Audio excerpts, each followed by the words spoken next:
The kitchen window fogged before dawn, and the house smelled like something slow: pork bones and water, onions going soft, a cast iron lid rattling on a pot that had been simmering since last night.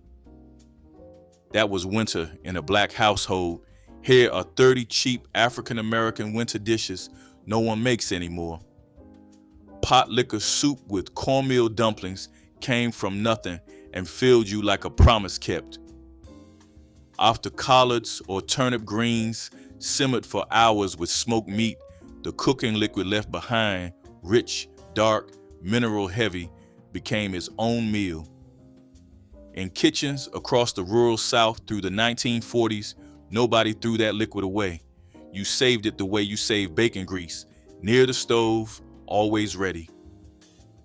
The dumplings were simple: cornmeal, a pinch of salt, maybe an egg, dropped by spoonfuls into the simmering broth until they puffed and firmed.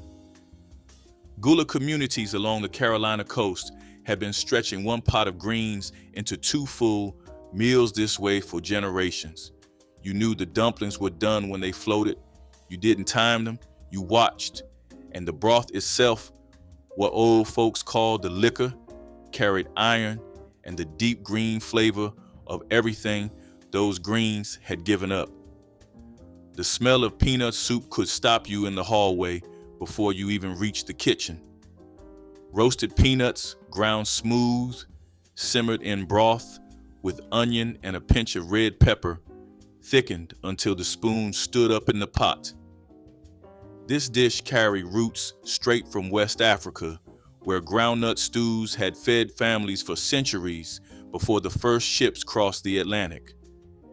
In Virginia's Tidewater region, peanut soup became a winter staple in black households by the 1930s, long before George Washington Carver made the peanut famous for other reasons.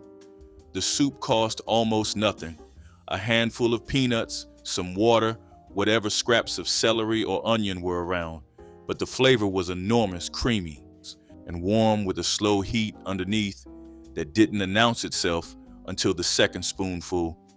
Kids who grew up on it could identify it from 3 rooms away, and every family had their own ratio: more salt here, a little cayenne there, measured by hand, never written down.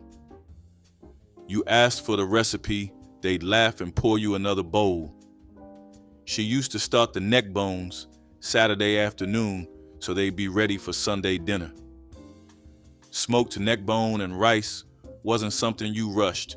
The bones needed hours to release the smoke, the collagen, the fat that turned the cooking liquid into something that coated each grain like gravy.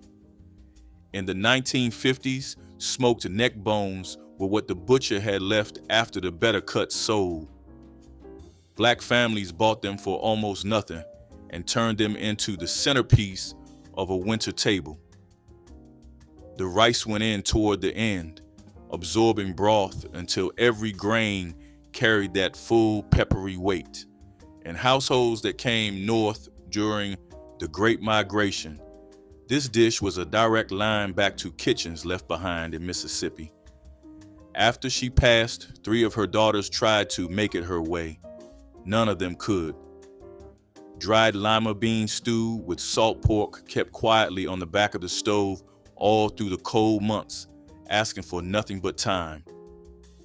The beans went into water the night before, swelling in the dark while the house slept.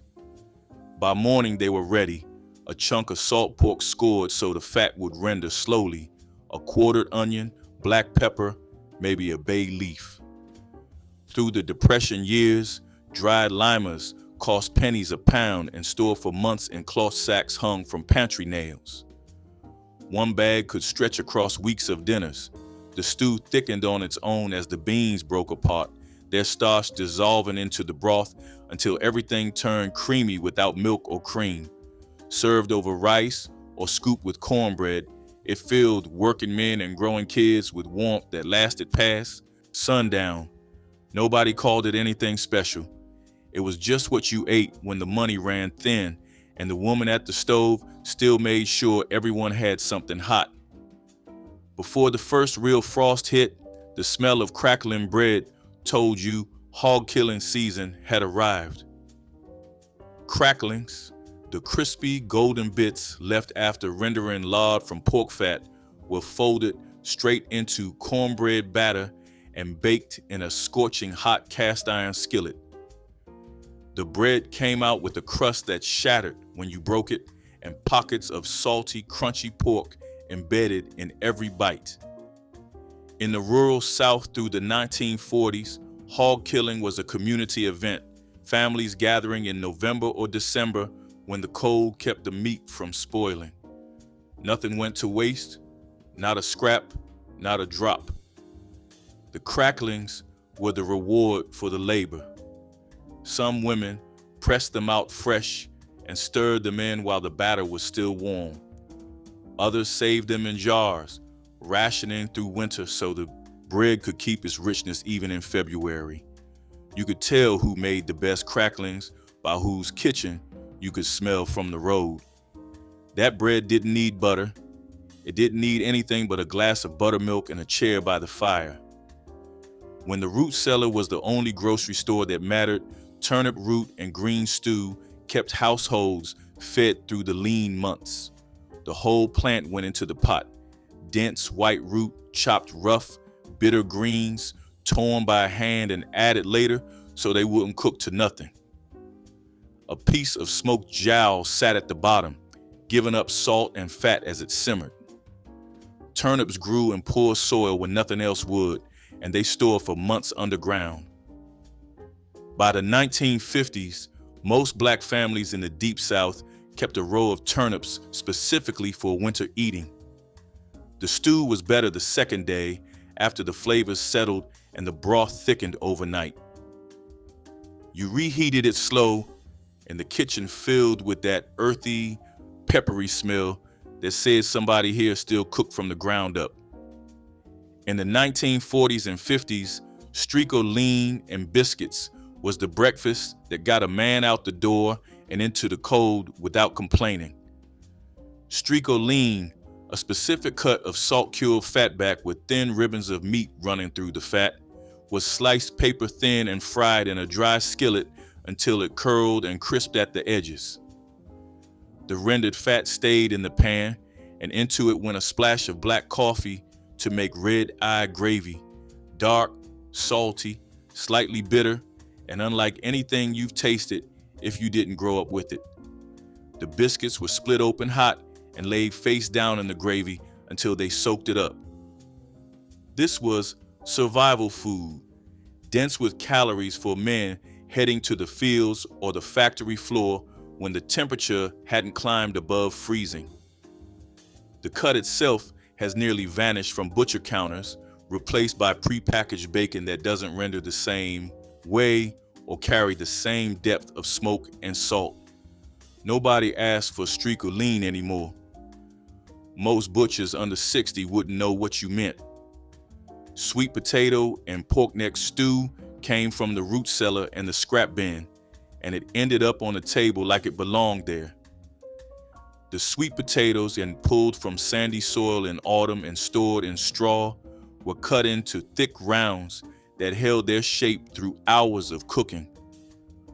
Pork necks, cheap because nobody with money wanted them, fell apart into tender shreds that vanished into the thickening broth. In the 1960s, black families still relied on root cellars, and sweet potatoes were the anchor of winter eating.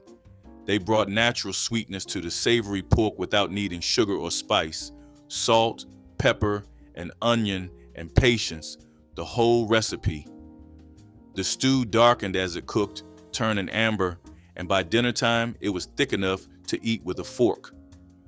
Nobody measured the dried field, peas.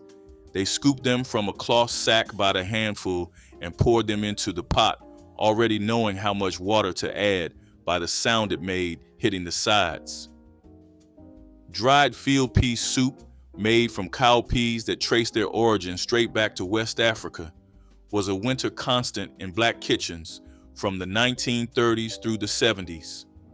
The peas were harvested in summer, shelled, spread on screens to dry in the sun, then stored in sacks or mason jars for the months when nothing grew. A ham bone went in with them, along with onion, garlic, and enough water to cover everything by 2 inches. The soup simmered until the peas collapsed and the broth turned thick and smoky. In some families, dried peas were traded between neighbors, given as gifts, packed into care packages for relatives who had moved north. They carried the taste of the specific soil where they grew, and people swore their peas tasted different from anyone else's. But years before those soups and stews reached the holiday table, something wilder was already feeding people through the coldest months. Rabbit stew with root vegetables was winter eating in its most honest form. A man went out with a trap or a dog, came back with something, and by evening, the whole house smelled like supper. In rural black communities through the 1940s and 50s, wild rabbit was free protein when the pantry ran low and the paycheck hadn't come. The rabbit was cleaned, jointed, browned in a skillet, then simmered with turnips, potatoes, and dried onions for hours on a wood stove. The meat turned fall-apart tender, and the broth thickened into something dark and rich. Some cooks added vinegar to cut the gamey flavor. Others let it ride. The men who hunted those rabbits are mostly gone now. But in the 1950s, a man who brought home a rabbit in January was a man who kept his family fed.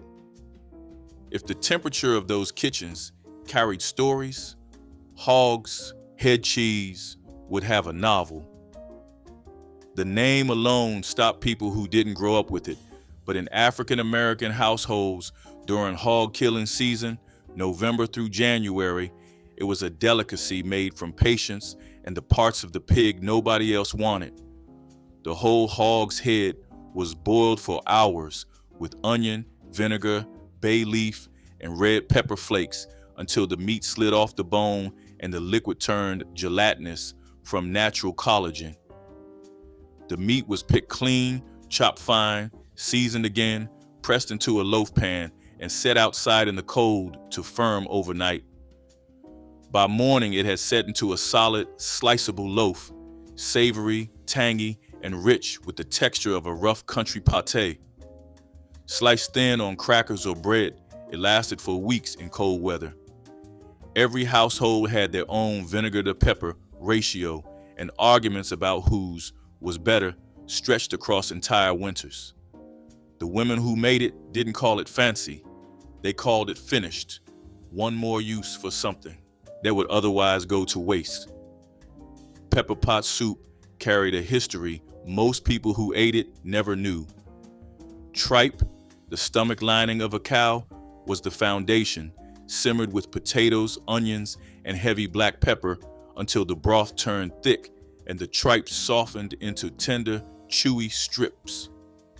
African American street vendors in Philadelphia had been selling pepper pot from carts since the 1700s, and by the 1940s, it had migrated into home kitchens across the urban north where families from the south had settled.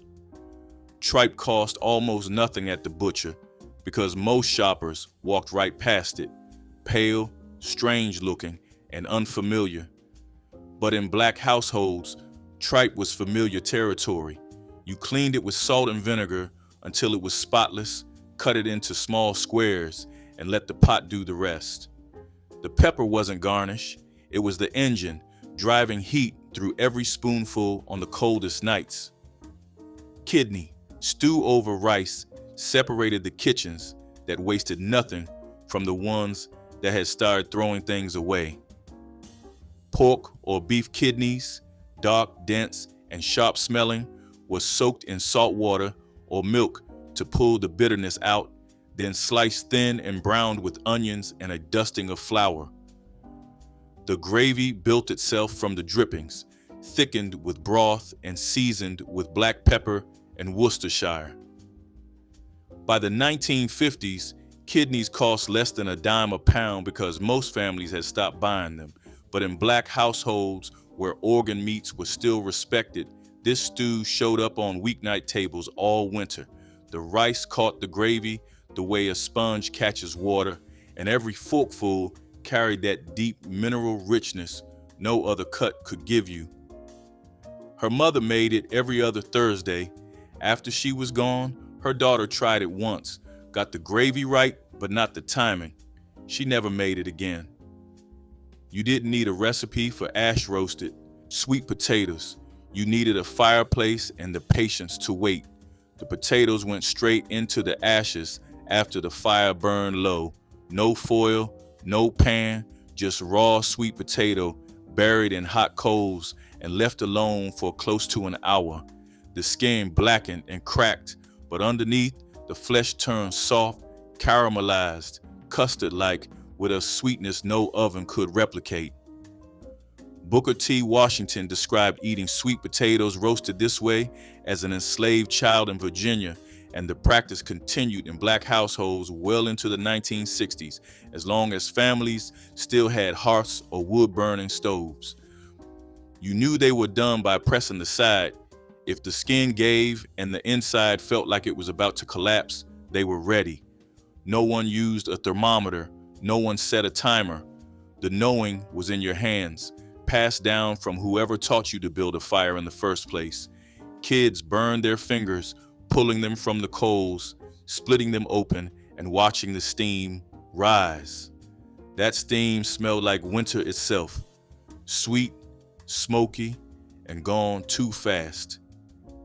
If ash and heat could unlock a sweet potato, cold and time did the same for persimmons. Persimmon pudding depended on knowing exactly when to pick the fruit. Too early, and the tannins locked your mouth shut. Too late, and the birds had taken everything. The first hard frost was the signal. After a freeze, wild persimmons turned honey sweet, almost jammy, and the women who gathered them from fence lines and field edges knew which trees gave the best fruit the way they knew which neighbor kept the best garden. The pulp was pressed through a colander mixed with eggs, milk, flour, cinnamon, and nutmeg, then baked into a dense, dark pudding that tasted like autumn saved for winter. In the 1940s and 50s, persimmon pudding appeared at church suppers and holiday tables across rural black communities, and the women who made it kept their tree location secret. The pudding faded when the trees came down for development and the women who picked them stopped walking those fence lines. South's meatloaf started arguments that nobody ever won. Every family that made it during hog killing season swore theirs was the right version, and every other family's was either too sour, not sour enough, or missing something essential that they refused to name. The dish itself was simple enough. The scraps and odd cuts left over after the hams and shoulders had been claimed were boiled down with vinegar, red pepper, sage, and salt until the meat was falling apart tender. It was chopped, pressed into a loaf, and chilled until the natural gelatin set it firm. Sliced cold and eaten on bread or crackers, it tasted tangy, peppery, and faintly sweet from the pork. The vinegar acted as a preservative, so the loaf lasted for weeks without refrigeration, which mattered in the 1930s and 40s when an icebox was a luxury. The real argument was always about the vinegar, apple cider or white distilled. Families drew lines over this and held them for decades. Pork skin stew was the dish nobody talked about outside the house. Not because it was shameful, because it was private, the way certain prayers are private. The skins were scraped clean, cut into strips, and simmered with onions, garlic, and black pepper for hours until they softened into something rich and gelatinous that thickened the broth on its own. In the 1940s and 50s, pork skin cost nothing. Butchers gave it away or sold it for pennies because white customers didn't want it. But in black kitchens, it became the base of a stew that stretched a single hog's worth of scraps into days of winter meals. The collagen from the skins made the broth cling to your spoon, and when it cooled in the pot overnight, it set like aspic. The woman who taught me how to trim the fat just right passed in the spring of 1972. I haven't been able to get the texture right since. Something about the way she held the knife. The sound came first, a rapid crackling, like distant rain on a tin roof, as dried corn kernels hit a hot, dry skillet. Parched corn with molasses was one of the oldest winter foods in Black Southern kitchens, borrowed and adapted from indigenous corn parching traditions that predated European arrival. The corn was dried on the cob after harvest, shelled by hand, and stored in cloth sacks. In the cold months, a handful went into a cast iron pan over high heat, stirred constantly until the kernels turned golden and smelled like roasted nuts. Drizzled with molasses, the cheap, dark kind that stained the jar, the corn became a snack, a light supper, or something to chew on during long winter evenings when the fire was low. By the 1960s, nobody was parching corn anymore, but the ones who remembered it could still hear that crackling sound in an empty kitchen. Chitterling stew with potatoes was the winter variation that even chitlin lovers sometimes didn't know about. Instead of frying or boiling them plain, some cooks cut the clean chitterlings small and simmered them with cubed potatoes, onions, and red pepper flakes until everything melded into a thick, savory stew. The potatoes absorbed the intense flavor, softening it, making it accessible even to people who usually push chitlins aside. In the 1950s and 60s, this stew showed up across the Deep South and the Great Migration cities, Chicago, Detroit, Philadelphia, usually around Christmas and New Year's when fresh chitterlings were available from the hog killing. The cleaning was the hardest part, hours of rinsing, scrubbing, soaking in vinegar water before a single piece went near the pot. That labor was always done by the same person in the house. When that person was gone, the stew often went with them because nobody else had the patience for the preparation. And if chitterling stew tested your commitment, baked beans with fatback rewarded your patience. Navy beans soaked overnight, then slow baked all day in a covered pot with fatback, molasses, dry mustard, and a quartered onion. This was Saturday cooking, the kind that filled the house with a smell so sweet and smoky, neighbors knew what you were making without asking. The molasses was the key. During the Depression years and into the 1950s, refined sugar was expensive, but molasses, thick, dark, cheap, gave the beans their signature depth, a bittersweet richness that balanced the salt of the fatback and the earthiness of the beans. The pot went into the oven in the morning and came out at supper. The beans dark, soft, and sticky with sauce. In some households, Saturday beans were as fixed as Sunday church. The woman who made them best usually knew it, and she accepted the compliments the way she accepted the weather, calmly, without argument. When she stopped cooking, the Saturdays got quieter. Salt herring and grits was a cold morning meal that most people under 50 have never heard of. But in Black coastal communities, from the Carolinas down through the Georgia Sea Islands, it was as common as coffee. The herring came packed in wooden barrels or tin cans, preserved in heavy salt that kept it edible for months without refrigeration. The night before, you soaked the fish in water to pull out the excess salt. Too little soaking, and breakfast was inedible. Too much, and the fish lost its character. Fried crispy in a hot skillet, the herring went alongside a bowl of slow-cooked grits, and the combination of smoky, salty fish and creamy, mild corn was the Gula kitchen in miniature. By the 1970s, salt herring had slipped off grocery shelves in most cities, replaced by canned tuna and frozen fillets that required no soaking, no planning, no knowledge of how long was long enough. The grandmothers who knew the timing by feel didn't write it down. They assumed someone was watching. The ears looked like nothing you'd want on a plate, pale, rubbery, folded in on themselves. But pig ear stew turned them into something people asked for by name, scrubbed clean, scorched to remove any hair, then simmered for hours with onions, garlic, bay leaf, and vinegar until the cartilage softened and the meat became tender and gelatinous.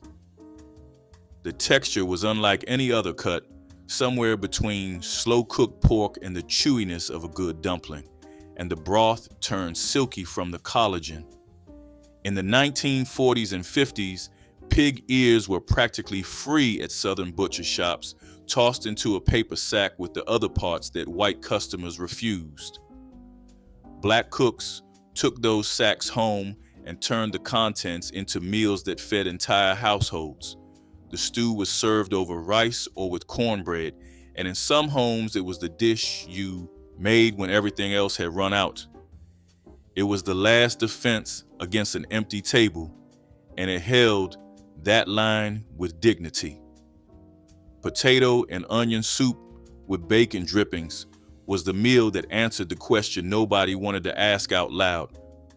What do you cook when there's almost nothing left? A few potatoes, an onion, salt, water, and 2 spoonfuls of saved bacon grease from the jar on the stove. That was the whole list.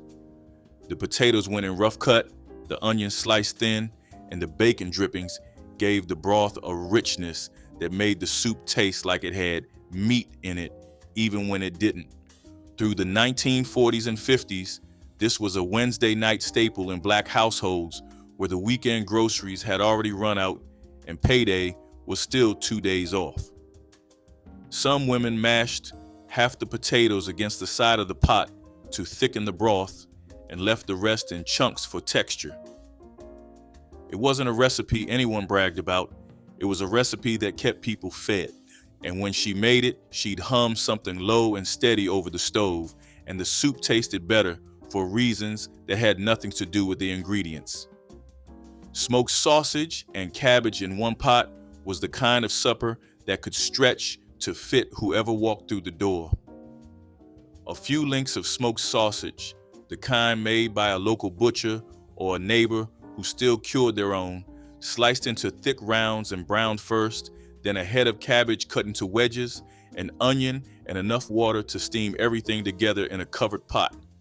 In the 1960s and 70s, cabbage was the cheapest winter vegetable at any market, and smoked sausage added enough flavor and fat to make a full meal without needing anything else on the table. The cabbage softened but held its shape, absorbing the smokiness, and the broth at the bottom of the pot was good enough to soak up with bread. You always made more than you thought you needed, because in those kitchens, someone was always about to show up unannounced, and there was always enough. But not everything that came from those kitchens was meant to fill you up. Some of it was meant to heal you. Sassafras tea with honey was brewed from the roots of a tree that grew wild across the South, dug up in autumn and dried for winter use. The bark was shaved thin, steeped in boiling water until the liquid turned a deep reddish brown, then sweetened with honey or sugar. It tasted like root beer before root beer existed, earthy, warm, faintly sweet with a medicinal edge underneath. In Black communities through the 1940s and 50s, sassafras tea was the first thing you were given when you came in from the cold, when you had a cough, or when something just didn't feel right. Grandmothers dug those roots themselves, knew which trees had the strongest flavor, and kept dried bundles hanging in the pantry. When the FDA restricted sassafras oil in the 1960s, the tea slowly disappeared from kitchen shelves. The grandmothers who brewed it didn't stop because of a regulation. They stopped because they got old and nobody learned where the trees were. crackling cornbread soup was what happened the day after, when the bread had gone stale and the potlikker was still sitting on the stove.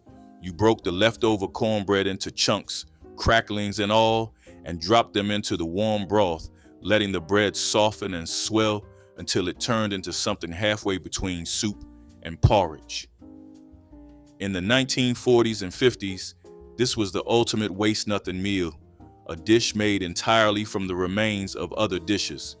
The cracklings gave it pockets of salt and fat, the cornbread gave it body, and the broth gave it everything else. Nobody planned to make it. It just happened when the pantry was bare and the next grocery trip was still days away. The women who made it never gave it a name. It was just what was for supper, when supper had already come and gone once that week. Pigtail and white bean stew was built on the part of the animal that even the scrap buyers didn't bother with. The tails were chopped into short sections, browned in their own fat, then simmered for hours with dried white beans, onion, garlic, and a bay leaf until the meat fell off the small bones and the beans had absorbed every trace of smoke and salt the tails carried. In the 1940s, pigtails were tossed into the discard pile at slaughterhouses, but black families in the rural South and in the Great Migration cities gathered them up and made a stew that could feed a table of 6 for less than the price of a loaf of bread. The collagen from the tails made the broth thick and glossy, and the white beans turned creamy as they cooked, staining slightly from the rendered fat. It was the kind of meal you smelled simmering before you opened the front door. The woman who made it best lived on the corner, and she's been gone since 1981. The stew went with her. Leather britches beans got their name from the way they looked, green beans strung on thread and hung to dry until they shriveled and turned the color of old leather. The practice came from Appalachian and African American communities living side by side in the mountain South, where both groups preserved summer's harvest for the long winters when nothing grew. The dry beans were reconstituted in water, then simmered for hours with a piece of salt pork or a ham hock until they softened into something dense, chewy, and intensely flavored, deeper than any fresh green bean, almost smoky from the drying process itself. In the 1930s and 40s, strings of leather breeches hung from porch rafters and kitchen ceilings across Appalachia and the Piedmont, drying in the autumn air. The skill was knowing when to pick. Too young and they'd disintegrate, too old and the beans inside would rattle loose. It was knowledge passed by doing, not by telling. The women who could read a bean by looking at it are mostly gone now. The strings don't hang from porches anymore, and the winters feel longer without them. Cane syrup ginger tea was the last thing she made you before bed on the coldest nights. Fresh ginger root, peeled and sliced thin, steeped in boiling water until the liquid turned pale gold and sharp with heat. Then a long pour of cane syrup, not molasses, not honey, but the amber syrup pressed from sugar cane that still grew in the deep South through the 1950s. It sweetened the tea without hiding the ginger's bite, and the warmth spread from your chest outward until your fingers stopped aching. This wasn't a recipe from a book. It was a remedy passed between women who understood that winter wasn't just cold weather. It was chest colds, stiff joints, and kids who couldn't sleep. The ginger opened you up. The syrup calmed you down, and her hands, wrapping yours around the cup, did the rest. Nobody makes it like that anymore because nobody holds the cup for you the way she did. Bone marrow broth with rice was the dish you made when someone in the house was sick or tired or just needed to be taken care of without being asked what was wrong. The bones, beef or pork, split by the butcher so the marrow was exposed, went into a pot of water with onion, salt, and a few peppercorns and simmered for the better part of a day. The marrow melted into the broth, turning it rich and golden, and a cup of rice went in at the end to make it a meal. In Black households through the 1940s and 50s, this broth was folk medicine, given to new mothers, to the elderly in winter, to children recovering from fevers. Nobody called it bone broth. Nobody put it in a jar with a label. It was just what you made when someone needed strength and you didn't have much to give except time and a pot and the bones the butcher let you have for free. The kitchens that made this broth are quiet now. The women who simmered it all day are gone or sitting in chairs by windows, and that warm, golden, marrow-deep taste lives only in the memory of the ones who were lucky enough to have someone make it for them. Collard greens with hog jowl were one of the most reliable winter foods Black families turned to when the cold settled deep and the fridge looked emptier than anyone wanted to admit. Hog jowl was cheap, far cheaper than most other cuts, but it added a smoky richness that turned greens into something powerful.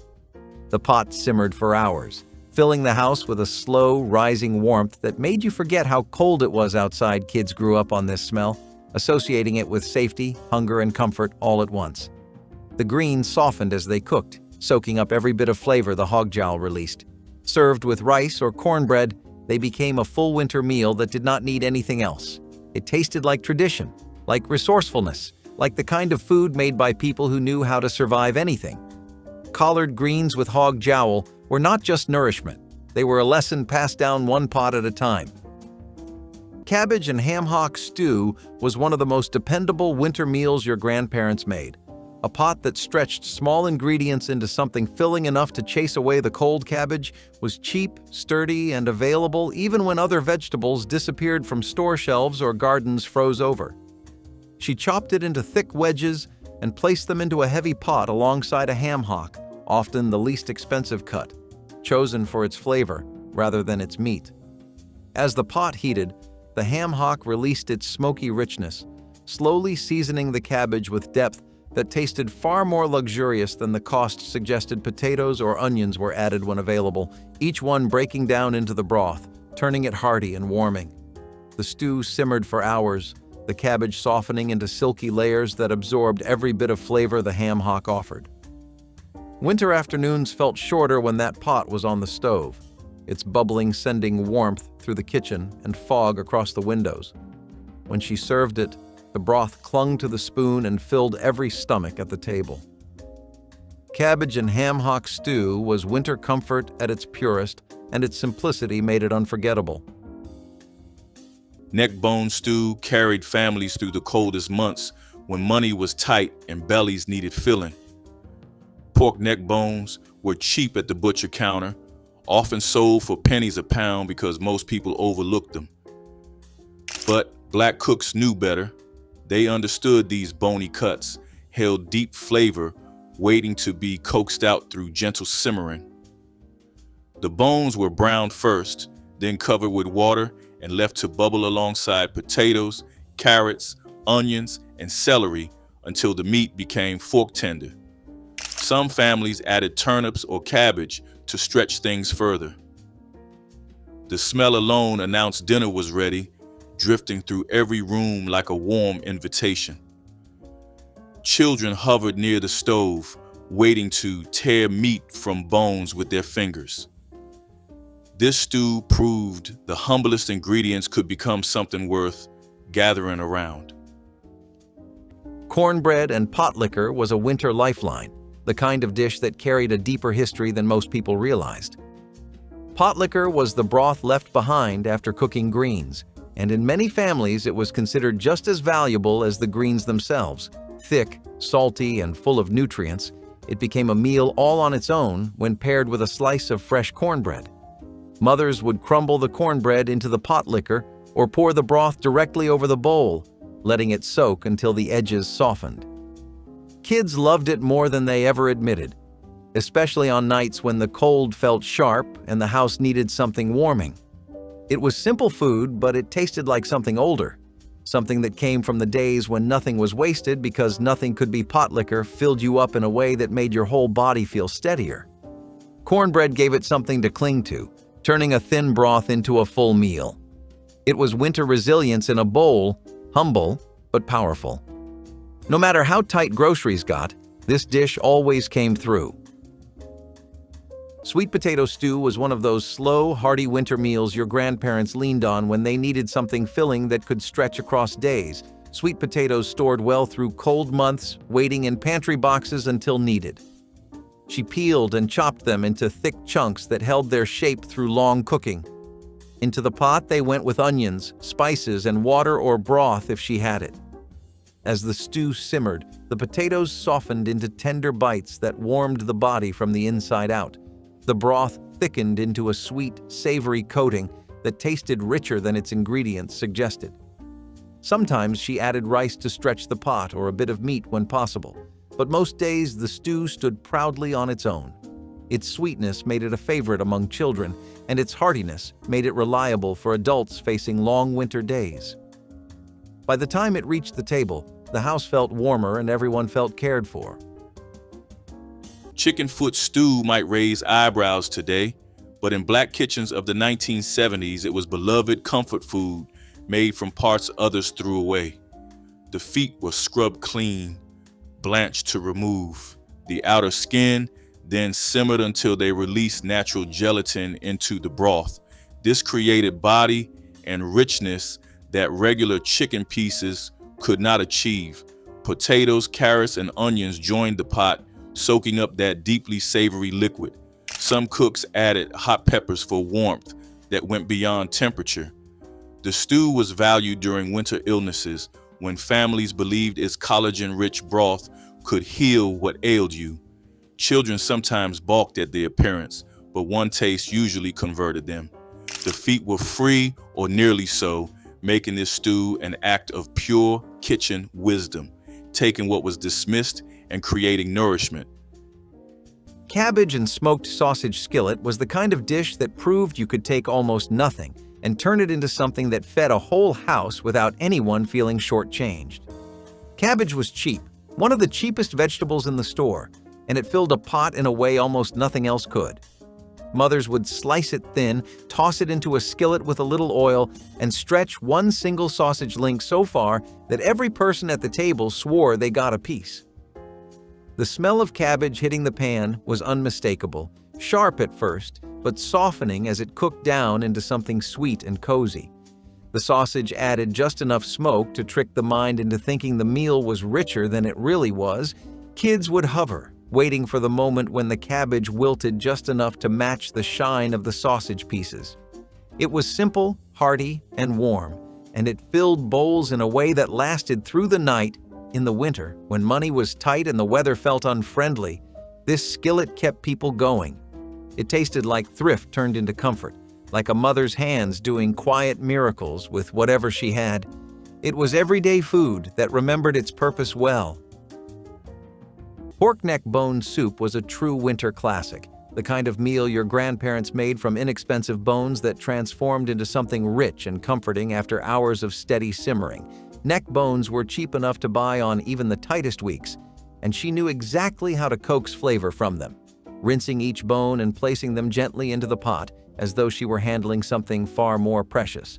As the water heated, the bones released their deep, savory essence, turning the broth cloudy and fragrant. She added onions, celery if she had it, and a handful of whatever root vegetables were available, letting everything soften together until the broth thickened into something almost velvety. The soup simmered most of the day, filling the kitchen with a smell that made the winter air feel less sharp. By evening, the meat slipped easily from the bones, small tender pieces that turned the pot into a full meal despite its humble beginnings. She served it with rice, cornbread, or even plain bread torn into pieces and dropped directly into the bowl. Nothing was wasted, not the broth, not the vegetables, not the meat. Pork neck bone soup stretched farther than almost anything else, feeding families through cold nights and often tasting even better the next day. It was winter survival food wrapped in care, a dish that proved warmth could be built from almost nothing. Ham hock and bean stew was a wintertime miracle that transformed dried beans and smoked pork into a meal substantial enough to fuel a family through freezing temperatures. The ham hocks were simmered for hours, their smoky essence infusing the cooking liquid while collagen broke down into silky richness. Navy beans or Great Northerns were added, absorbing every bit of porky flavor as they softened into creamy tenderness. Onions, garlic, and bay leaves rounded out the pot. This stew was Monday food in many households, made when the weekend ham bone still had meat clinging to it. The beans provided protein that rivaled expensive cuts, and the broth was considered medicine for cold and flu season. Families stretched this stew across several days, knowing each reheating only deepened the flavors. Those kitchens fed us with almost nothing and left us with everything. Like, subscribe